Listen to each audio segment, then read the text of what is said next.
Person at the jail, please state your name for the record. Zachary Russell Anderson. This is case number 26-102SM, the people of the state of Michigan versus Zachary Russell Anderson. Mr. Anderson, you met with somebody from Community Corrections and gave them a mailing address, email address, and phone number. Is all that information accurate? Yes, Your Honor. Did you have the opportunity to meet with somebody from the defender's office today? Yes, Your Honor. I have a complaint that alleges that on or about January 8th, 2026 in South Branch Township of Wexford County, it is alleged in count number 1 that you committed the offense of domestic violence. That is a misdemeanor punishable by up to 93 days in jail and or a fine of $500. Additionally, consecutive sentencing may be applied if certain conditions are met. Do you understand those charges and the potential penalties? Yes, Your Honor. Did you read and sign an advice of rights form there at the jail? Talk about your rights to an attorney and your rights to a trial? Yes, Your Honor. Did you understand those rights? Yes, Your Honor. You do have the right to be represented by an attorney at all phases throughout this process. And if you could not afford one will be appointed to represent you at public expense. But you may be required to pay a portion of that expense. Today, do you plan to hire an attorney, represent yourself, or request the appointment of an attorney? I was going to use the public defender, Your Honor. All right, the court will make a referral to the public defender's office for the appointment of an attorney, enter a not guilty plea on your behalf, and we'll set the matter for a pretrial. That's where your attorney and the prosecutor will get together to see if there's a way to resolve the case short of going to trial. You also have the right to have a bond set. Your bond is based upon the probability of you appearing at future court appointments, the seriousness of the offense charged, and the threat that you pose to the public. Historically, counsel, I show in 2015 an operating with a controlled substance. In 13, there was a possession of marijuana with 7411 and also a possession of a switchblade with hideout. The praxis scores him at a risk level 4 with him self-reporting 1 fail to appear. Any comment regarding bond, Mr. Martell? Yes, Your Honor. I would ask the court to consider perhaps even a personal recognizance in the situation. I do know, as the court notes, he does have prior convictions, and I'm not trying to say that domestic allegations aren't serious, because of course they are. But I do believe that non-monetary bond conditions can overcome any concerns the court may have. It does sound like there wasn't too many failures to appear at a minimum. I know that he is motivated to get to see this case through. I'll phrase it that way at this point in the proceedings. He's advised me that he's willing to obey no contact orders, things of that nature. He does have children in the state of Michigan and other reasons to stay in the state of Michigan. He might not be from our immediate area, but the state of Michigan all the same. He's advised me that he will come to all court proceedings. And I don't want to make it sound less than it is, but it is a 93-day misdemeanor, and I ask the court to consider personal recognizance. Thank you. Ms. Lawrence? The victim in this case is the defendant's, doesn't actually state whether it's his girlfriend or his wife, but it is his partner. This was essentially an argument over a vape in which the defendant lunged at the victim and at some point was on top of her trying to get the vape back. At this point in time, the people would just request a no contact order with the victim.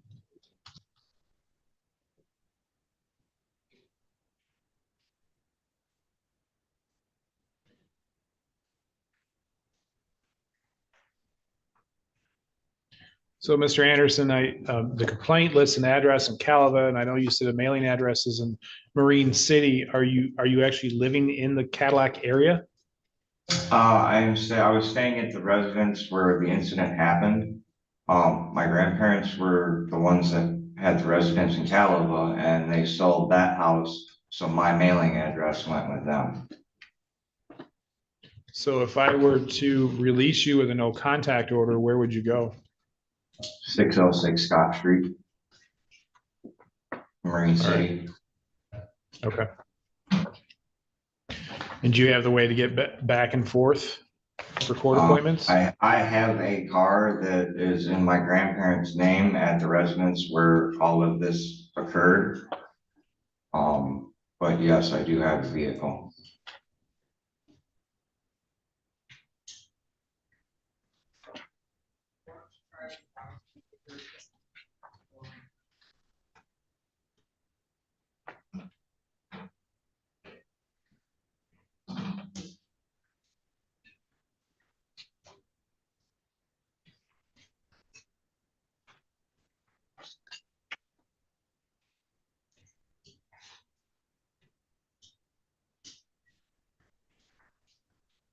Do you currently have a license?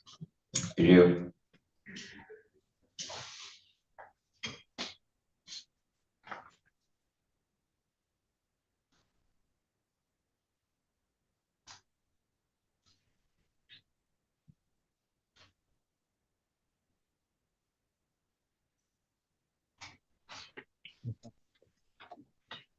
Mr. Anderson does not have any prior assaultive history in his past.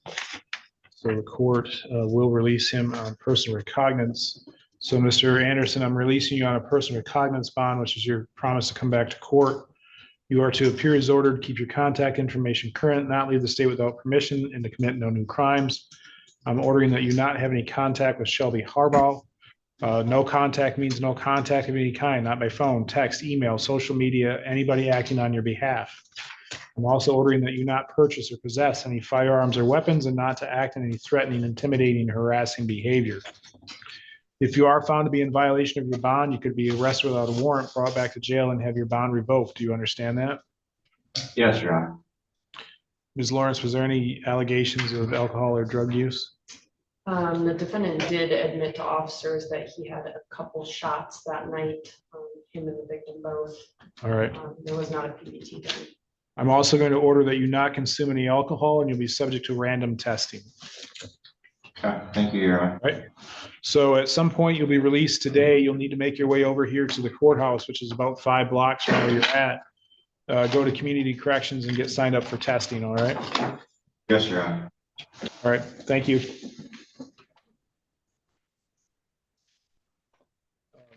Now corrections. I believe we're ready for Mr. Asian. Okay.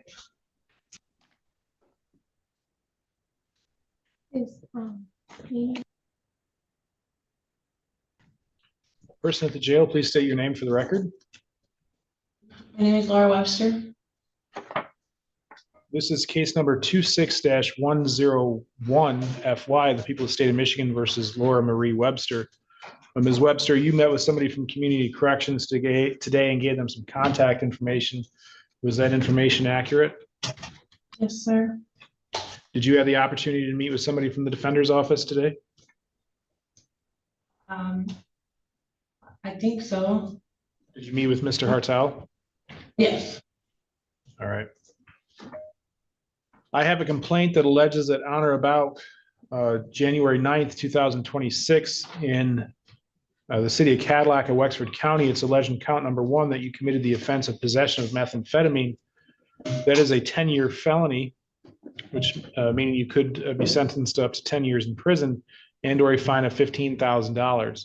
Additionally, the prosecution has opted to charge you as a second or subsequent offender, meaning that you have at least one prior drug conviction in your past. That makes that 10-year felony a 20-year felony, and the $15,000 up to $30,000. Additionally, they've elected to charge you as a habitual third offender. That means that you have at least 2 prior either attempted or completed felonies in your past. That would make that 10-year felony a 20-year felony. Now, the prosecution can only go forward on one of those enhancements. They can't go forward on both. So they would either have to choose the second subsequent or the habitual third offender. Do you understand those charges and the potential penalties? Yes. On felony complaints, you have certain rights. You have the right to remain silent. Anything you say or write can and will be used against you. You also have the right to have an attorney present during any questioning you consent to, and the right to stop answering questions at any time. You also have the right to be represented by an attorney at all phases throughout this process. And if you could not afford one would be appointed to represent you, but you may be required to repay a portion of that expense. Today, do you plan to hire an attorney, represent yourself, or request the appointment of an attorney? I request an attorney. All right, court will make a referral to the public defender's office for the appointment of an attorney, enter a not guilty plea, and set the matter for a prelim. That's where that's a hearing that's held here in the district court within 21 days. At that hearing, the prosecution is required to prove 2 things. 1, probable cause that the crime had occurred, and 2, probable cause that you were the person who had committed the offense. If the prosecutor is able to do that, the case would be bound over to the circuit court to stand trial. However, if they're not able to do that, the case would be dismissed. You also have the right to have a bond set. Your bond is based upon the probability of you appearing at future court appointments, the seriousness of the offense charged, and the threat that you pose to the public.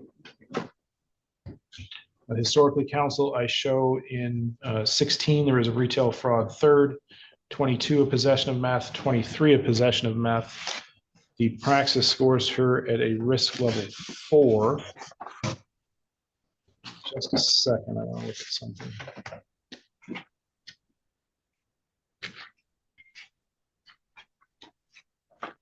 Any comment regarding bond, Mr. Hartel? Yes, Your Honor. I asked the court to go as close to a personal recognizance as the court felt comfortable doing. She has noted that well, my conversations with her at least, that she's willing to do random drug testing, things like that. She's aware the court will most likely require that. She is extremely low income, no substantial savings. She does get some food assistance, but you can't pay bond with snacks, obviously. She does have multiple young children at home that she does want to get home to. Not only do I mention that just for the humanity of it, but also for the ties to the community. I don't doubt that she'll stay in the Tustin area and continue to come to court proceedings, not just because it's the right thing to do, because it's a bond condition, but with those kids, she's not going to abandon them. And I ask the court to factor that in when setting a reasonable bond. Thank you. Thank you, Ms. Lawrence. Again, I do not have a report on this file yet. I do note in the probable cause, this is now her third meth charge in less than 5 years. It does note in there that Trooper Hoffmeister has had previous encounters with this defendant and has seized over 15 grams of methamphetamine from her vehicle in the past year alone. This clearly seems to be repeated conduct as we consider public safety here. These are very dangerous substances. These are serious felonies. Given that, I would ask for a $10,000 cash surety bond, as well as random drug testing. I would also ask the court to impose a no contact order with the co-defendant in this file as well.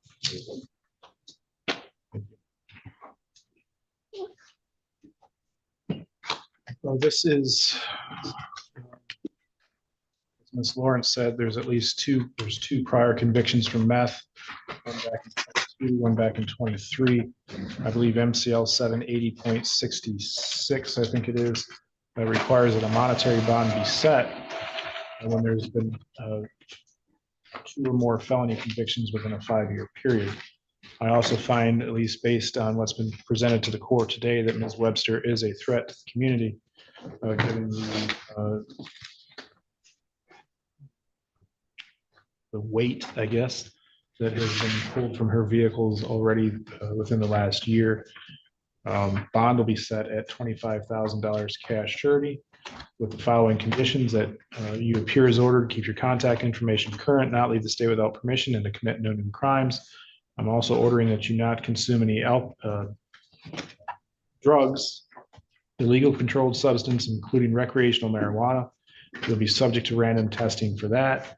I'm also ordering that you not have any contact with Derek Christensen Bailey.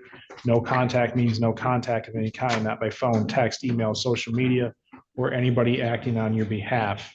I'm also ordering that you enroll in community corrections services. If you are found to be in violation of your bond, you could be arrested without a warrant, brought back to jail, and have your bond revoked. Do you understand that? Yes. All right. Next arraignment.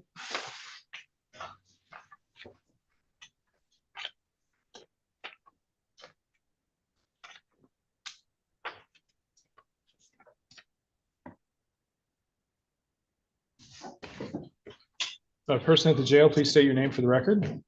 Tristan Walker, Your Honor.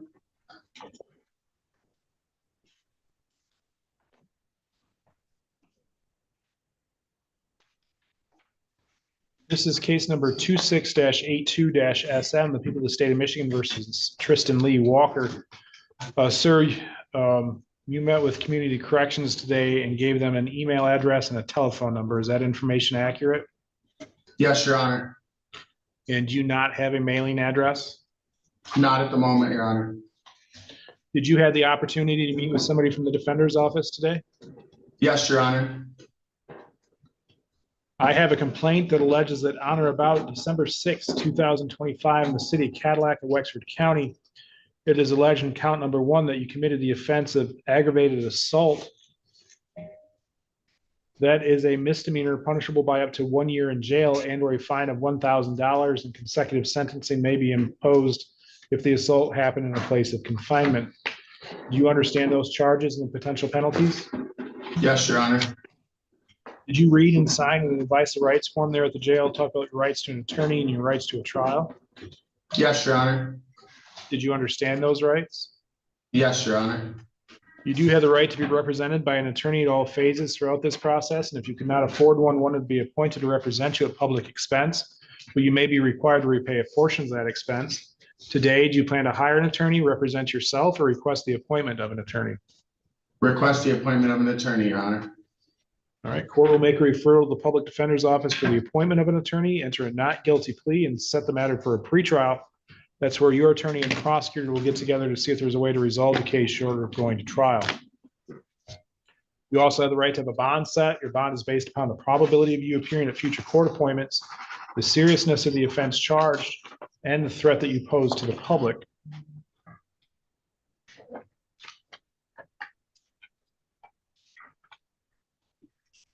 Historically, counsel, I show back in 12, there was a larceny less than 200 as a juvenile. In 16, a retail fraud third. In 20, malicious destruction of property less than 200 and a disorderly drunk. In 20, a carrying concealed weapon. 22, a domestic. 22, a domestic. 22, a disturbing the peace. 23, a disorderly drunk and an attempted resist and obstruct. In 25, there was a possession of a narcotic less than 25 grams. And there was a 4A case back in 17. I also show that he is on probation for that narcotics case until November of 27. The praxis does score him at a risk level 4 with reports one failed to appear in his past. Any comment regarding bond, Mr. Hartog? Yes, Your Honor. To some degree, it's going to be a bit of academics. I believe he's not supposed to get out until February 14th, as far as why he's already in there. I won't go into any of the stuff about the underlying allegations. I'm sure the people know more about that than I do anyways. But what I will say is I would ask the court to set a relatively low money bond. I've advised him that my understanding of the current rules, since he's serving a sentence, he won't get credit for the time before his set release date. However, if he is still in there afterwards, I'd like to see him get credit. As far as the fact that he's still on probation for longer than this case would take to resolve, I'm sure I'd ask the court to factor that in as well. I don't know what the probation conditions are. Being narcotics, I'm sure they're testing him, one would presume. I don't know that for a fact, it's a bit of a presumption based on my experience in other cases. I would ask the court to set relatively modest amount of bond and relatively modest bond conditions. And again, I won't overly allocate about the underlying allegations. I believe that would be fair. I don't believe he's going anywhere. He's motivated to resolve the underlying, or excuse me, the probation he's on for multiple years to come. Thank you. So what is he in jail for right now? I apologize for not immediately recalling that. Ms. Lawrence, do you know? He pled to possession of cocaine on November 10th. It says he got sentenced to 180 days and he had 53 days credit at that point. Okay, but this case arose in December, so he must have been out. It's a jail fight, Your Honor. Oh, this is a jail fight. Okay, thank you.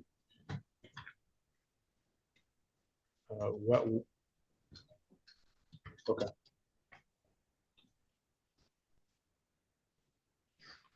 All right.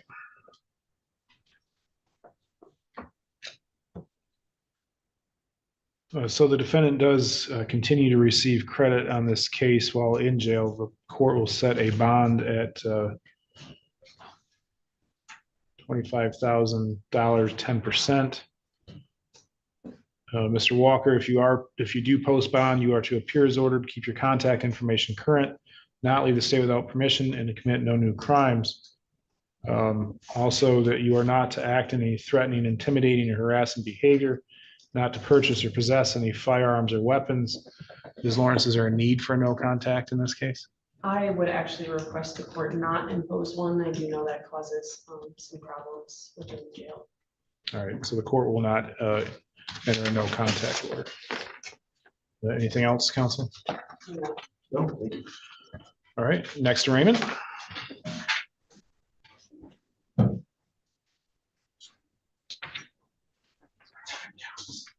Is this the emergency bond hearing that we're gonna have? No, I should still have Zachary Anderson. Okay.